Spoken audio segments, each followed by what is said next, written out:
बिस्मिल्लाहिर्रहमानिर्रहीम। मैं हूं आपका केमिस्ट्री टीचर अजमत फारूक। आज हमने डिस्कस करना है मेटेलिक सॉलिड को। मेटेलिक सॉलिड क्या होते हैं। अब ये जो मेटल्स होती हैं इनको सिंपली आप कहते हैं मेटेलिक सॉलिड। अब ये जो मेटल्स हैं इनकी हमारी ज़िंदगी के अंदर बहुत ज़्यादा अहमियत है। जितनी भी ज्वेलरीज के अंदर ये चीज़ें आपको मिलती हैं, ये मेटल्स हैं, गोल्ड है, सिल्वर है, आपको डिफरेंट ऑर्नामेंट्स मिलते हैं, मुख्तलिफ इक्विपमेंट हमारे होते हैं वो मेटल से ही बने होते हैं। तो हमारी ज़िंदगी के अंदर बहुत ज़्यादा अहमियत है इनकी। आइए इनको डिफाइन कर लेते हैं। The solids in which metals atoms held together by metallic bond are called metallic solids.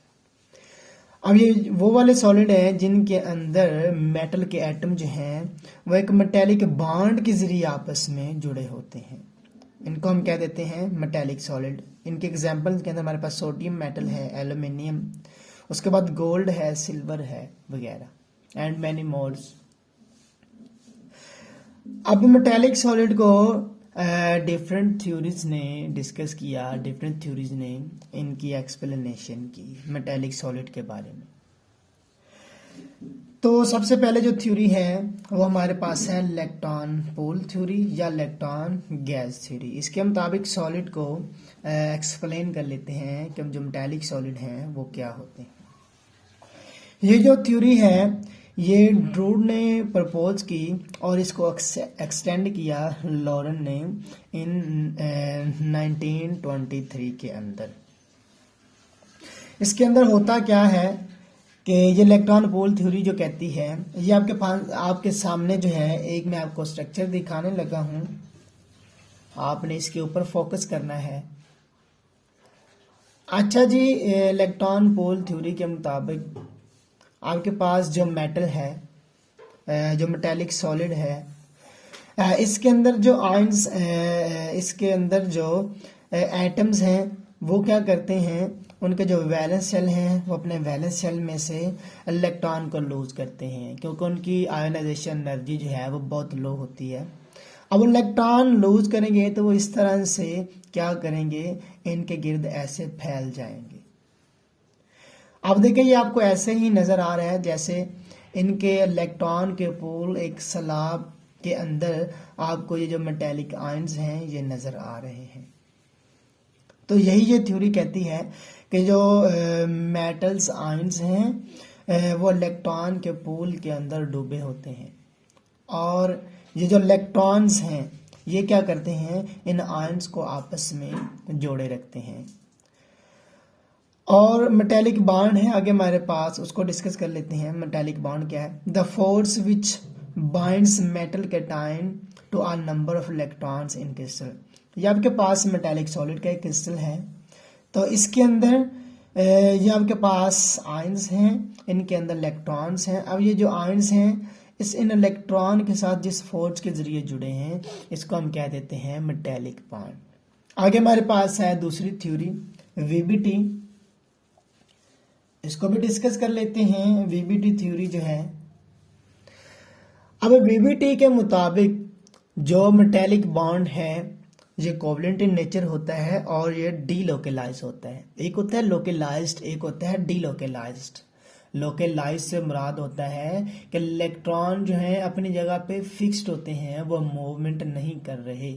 और डीलोकलाइज से मुराद होता है इनके दरमियान में ये जो आपको नज़र आ रहा है, ये जो स्ट्रक्चर, ये मेटेलिक सॉलिड आपको नज़र आ रहा है, इसके अंदर इलेक्ट्रॉन क्या करते हैं, ऐसे ऐसे मूव करते हैं। ये एक आयन के साथ बाइंड नहीं होते, फिक्स नहीं होते। तो ये वीबीटी कहती है इनके अंदर इलेक्ट्रॉन जो हैं वो डीलोकलाइज्ड होते हैं, वो पूरे क्रिस्टल के अंदर होली मूव करते हैं, एक आयन के साथ ये बाइंड नहीं होते। अच्छा जी, एमओटी के मुताबिक ये जो आपके पास मेटल्स हैं इनके जो कम्प्लीटली फील्ड ऑर्बिटल्स हैं वो लोकलाइज्ड होते हैं, उनके अंदर जो इलेक्ट्रॉन्स हैं वो लोकलाइज्ड होते हैं। लेकिन इनके जो वैलेंस ऑर्बिटल हैं वो दूसरी मेटल के साथ क्या करते हैं, ओवरलैप। जब वो ओवरलैप करेंगे तो इलेक्ट्रॉन क्या हो जाएंगे, डिलोकलाइज्ड। वो क्या करेंगे, होली क्रिस्टल के अंदर क्या करेंगे, मूव करेंगे। और इस तरह से इनकी ओवरलैपिंग जो है वो दूसरे एटम के साथ फिर तीसरे चौथे इस तरह से इनकी ओवरलैपिंग जो है वो एक्सटेंड करती है। एक्सटेंड करके क्या बना देती है, बैंड्स बना देती है, यानी डिफरेंट एनर्जी के लेवल्स बना देती है और उनको हम क्या देते हैं, बैंड्स। यानी ये बैंड जो है ये क्लोजली स्पेस्ड स्टेट है, यानी इनके दरमियान में जो फासला है बहुत कम होता है और इस तरह की ये जो स्टेट है इसको हम कहते हैं बैंड। आगे ग्राफिकल रिप्रेजेंटेशन है, यहाँ पे समझाने की कोशिश की गई है कि बैंड जो है यहाँ पे कैसे प्रोड्यूस हो रहा है। अच्छा जी, अब देखिए आपके पास अगर एक मेटल एटम है तो इसके पास एक ऑर्बिटल है। अब ये दो हैं तो ये क्या करेंगे, आपस में ओवरलैप करेंगे तो ये दो ऑर्बिटल बनेंगे।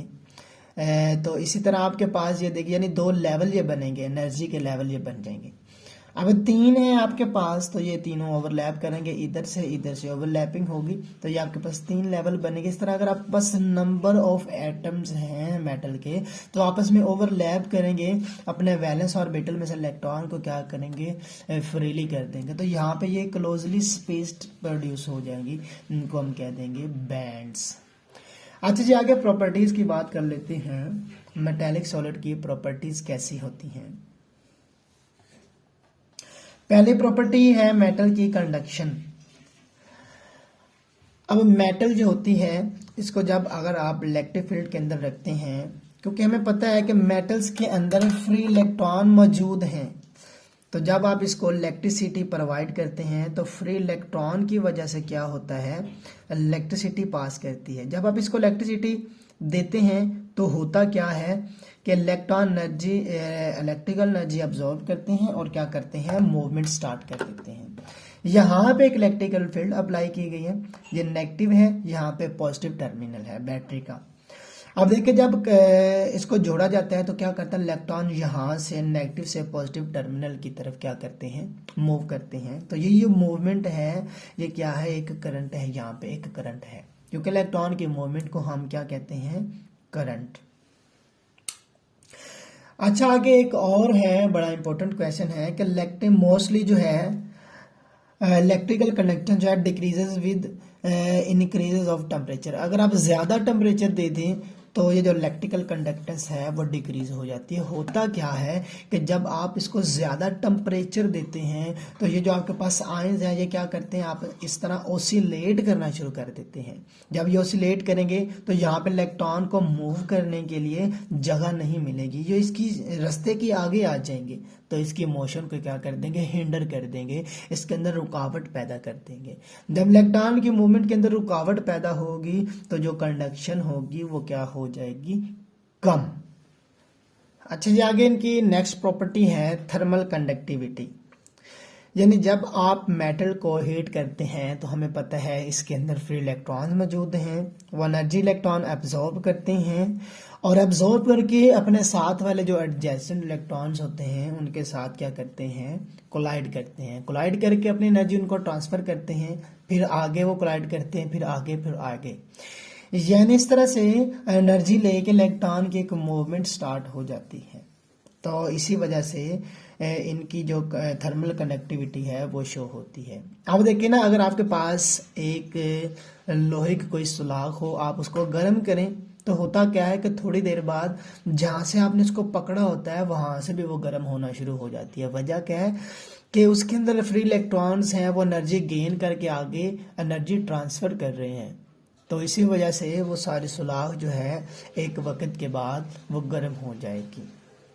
उसके बाद आप आगे हैं मेटेलिक लस्टर। अब मेटेलिक लस्टर से मुराद है मेटल की चमक, यानी शाइनिंग सरफेस। अब ये मेटल की जो सरफेस होती है ना अपर, वो क्या होती है, शाइनिंग होती है, बड़ी चमकदार होती है। ये मेटेलिक लस्टर कैसे प्रोड्यूस होती है, हमें पता है कि मेटल के अंदर फ्री इलेक्ट्रॉन मौजूद हैं। अब देखें जब ये मेटल थोड़ी सी एनर्जी अब्जॉर्ब करेगी तो इसके अंदर जो इलेक्ट्रॉन है वो एनर्जी अब्जॉर्ब करके एक्साइटेड हो जाएंगे, एक्साइट होंगे तो ऊपर जाएंगे, लेकिन जब ये नीचे आएंगे डी एक्साइट होंगे तो एनर्जी क्या करेंगे, रिलीज करेंगे। वही रिलीज एनर्जी आपको लाइट एनर्जी की शक्ल के अंदर नजर आएगी, तो हमें ऐसे लगेगा कि एक चमक प्रोड्यूस हो रही है। उसके बाद हमारे पास है मेलेबल एंड डक्टाइल। अब मेलेबल से मुराद होता है कि ये जो मेटल्स होते हैं इनको कूट के शीट्स के अंदर कन्वर्ट कर देना। अब इनको शीट के अंदर कन्वर्ट करने का जो प्रोसेस को मेलेबिलिटी कहते हैं। और डक्टाइल से मुराद है इनको आप वायर्स तारों के अंदर कन्वर्ट करते हैं। तारों के अंदर कन्वर्ट करने के प्रोसेस को कहते हैं डक्टाइल।